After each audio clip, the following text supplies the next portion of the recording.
ഓസ്ട്രേലിയക്കെതിരായ രണ്ടാം ടെസ്റ്റിൽ 10 വിക്കറ്റിന്റെ ദയനീയ തോൽവിയാണ് ടീം ഇന്ത്യ ഏറ്റുവാങ്ങിയത്.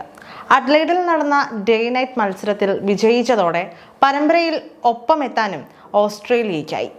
നേരത്തെ പെർത്തിൽ നടന്ന ഒന്നാം ടെസ്റ്റിൽ 295 റൺസിന്റെ കൂറ്റൻ ജയമായിരുന്നു ടീം ഇന്ത്യ നേടിയത്.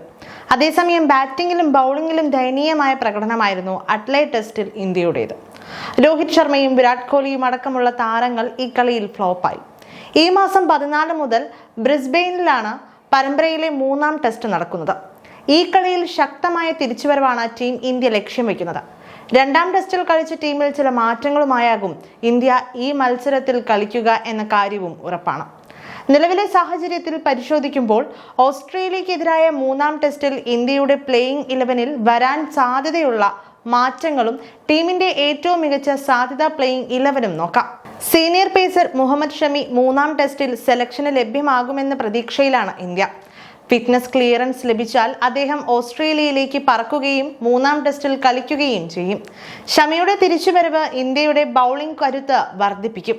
ഷമി തിരിച്ചെത്തിയാൽ ഹർഷിത് റാണയ്ക്കാകും പ്ലേയിങ് 11-ൽ നിന്ന് പുറത്തേക്ക് പോകേണ്ടി വരിക.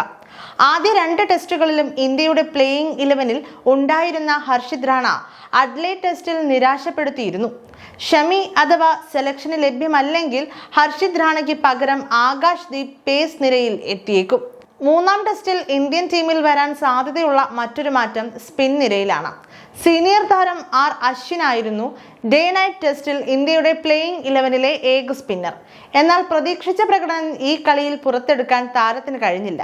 മൂന്നാം ടെസ്റ്റിൽ അശ്വിനെ ഇന്ത്യ പ്ലേയിങ് 11-ൽ നിന്ന് മാറ്റാൻ സാധ്യത കൂടുതലാണ്. പകരം വാഷിംഗ്ടൺ സുന്ദറോ രവീന്ദ്ര ജഡേജയോ ടീമിലേക്ക് വന്നേക്കും. അങ്ങനെയെങ്കിൽ യശസ്വി ജയ്സ്വാൾ, KL രാഹുൽ, ശുഭ്മാൻ ഗിൽ, വിരാട് കോഹ്ലി, ഋഷഭ് പന്ത്, രോഹിത് ശർമ്മ, നിതീഷ് റെഡ്ഡി, വാഷിംഗ്ടൺ സുന്ദർ, ജസ്പ്രീത് ബുംറ, മുഹമ്മദ് സിറാജ്, മുഹമ്മദ് ഷമി അല്ലെങ്കിൽ ആകാശ് ദീപ് എന്നിവരാകും മൂന്നാം ടെസ്റ്റിനുള്ള ഇന്ത്യയുടെ സാധ്യതാ പ്ലേയിങ് 11-ൽ ഉൾപ്പെടുന്നവർ. അതേസമയം മൂന്നാം ടെസ്റ്റിന് മുന്നോടിയായി രോഹിത് ശർമ്മയ്ക്ക് ഒരു സുപ്രധാന നിർദ്ദേശം നൽകിയിരിക്കുകയാണ് മുൻ ഇന്ത്യൻ പരിശീലകനും പ്രമുഖ കമന്റേറ്ററുമായ രവി ശാസ്ത്രി. രോഹിത് മൂന്നാം ടെസ്റ്റിൽ അദ്ദേഹത്തിന്റെ സ്ഥിരം പൊസിഷനായ ഓപ്പണിംഗിലേക്ക് തിരിച്ചു പോകണമെന്നാണ് രവി ശാസ്ത്രിയുടെ നിർദ്ദേശം. അഡ്ലൈഡ് ടെസ്റ്റിൽ കമന്ററി പറയുന്നതിനിടെയായിരുന്നു രോഹിത് ശർമ്മ ഓപ്പണിംഗിലേക്ക് മടങ്ങിയെത്തണമെന്ന് രവി ശാസ്ത്രി അഭിപ്രായപ്പെട്ടത്. രോഹിത്തിനെ വീണ്ടും ഓപ്പണിംഗിൽ കാണാൻ ആഗ്രഹിക്കുന്നുവെന്ന് ചൂണ്ടിക്കാട്ടിയ രവി ശാസ്ത്രി പാറ്റ് കമ്മിൻസിനെ പോലെ ടീമിനെ മുന്നിൽ നിന്ന് രോഹിത് നയിക്കുമെന്നും പറഞ്ഞു. ഓപ്പണിംഗിലാണ് രോഹിത്തിന് നന്നായി തിളങ്ങാൻ കഴിയുക എന്നും ഇതിനൊപ്പം രവി ശാസ്ത്രി വ്യക്തമാക്കി.